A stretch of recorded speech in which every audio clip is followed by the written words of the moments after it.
Good morning and welcome to Little by Little, a short time in God's Word. Today, March 28th, and we're at the crucifixion, which may or may not have happened on Thursday. There's different theories about that. Generally, we've looked at it as Friday morning, but where we have it here in our readings, it's Thursday, and so maybe that's coincidence, maybe it's just how it's supposed to be. But that will leave us tomorrow, Good Friday, with the death and the burial of Jesus.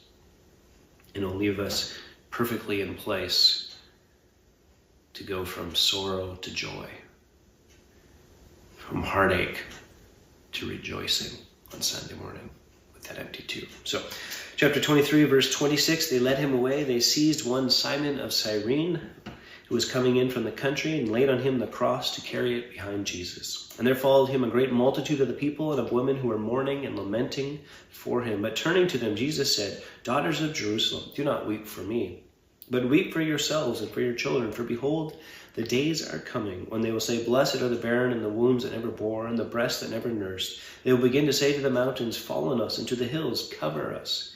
For if they do these things when the wood is green, what will happen when the wood is dry?"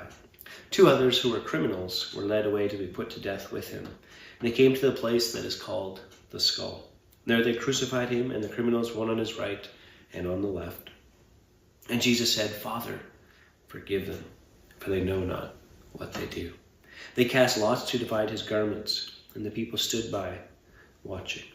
But the rulers scoffed at him, saying, "He saved others, let him save himself, if he is the Christ of God, his chosen one."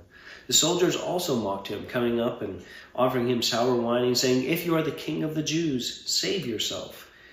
There was also an inscription over him, "This is the King of the Jews." One of the criminals who were hanged railed at him, saying, "Are you not the Christ? Save yourself and us." But the other rebuked him, saying, "Do you not fear God, since you are under the same sentence of condemnation? We indeed justly, for we are receiving the due reward of our deeds, but this man has done nothing wrong." And he said, "Jesus, remember me when you come into the kingdom." And he said to him, "Truly, I say to you, today you will be with me in paradise." Crucifixion was perfected by the Romans in slow killing and in pain and torture. Remember, Jesus, prior to the cross, had been flogged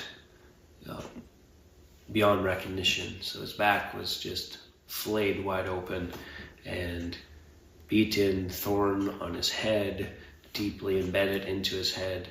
And so as he is placed on that beam and then put up into the ground and hanging there, any breath that he takes, he lifts and he scrapes his back up against the cross, or tries to reach out so he's not touching. And it's just excruciating pain. That's where we get the word out of the cross, excruciating pain.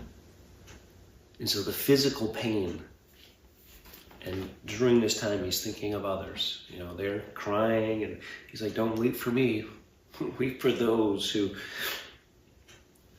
time is coming," right? He's just letting them know that some bad things are coming down the track. And then, "Father, forgive them, for they know not what they do." Can you imagine the impact on those hearing those words? Like, how could you forgive? Look what they're doing to you. But forgiveness releases any feelings you have of ill will towards someone. And it's love for them. That's what Jesus is. That's what he does.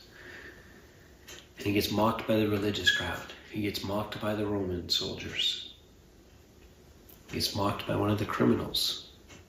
The other one clearly understands the situation. He's like, "Don't you fear God? We're here because we've been condemned justly. He's here, and he's done nothing wrong." And he speaks to Jesus. "Remember me when you come into your kingdom." And where does he get the hope that that's even a thing? Right? Like, we often have this interaction, like one guy's mocking, one guy's asking. How does that guy have the understanding to even call out to Jesus in that way? The things that happened were not under a rock. The ministry and the life of Jesus was known, and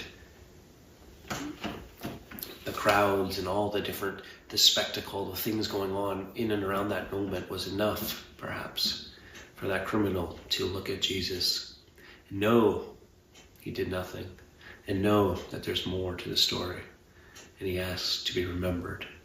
And Jesus says, today you'll be with me in paradise. Not after you've done some time, no, today. And he's going to get in, not because of anything righteous he did.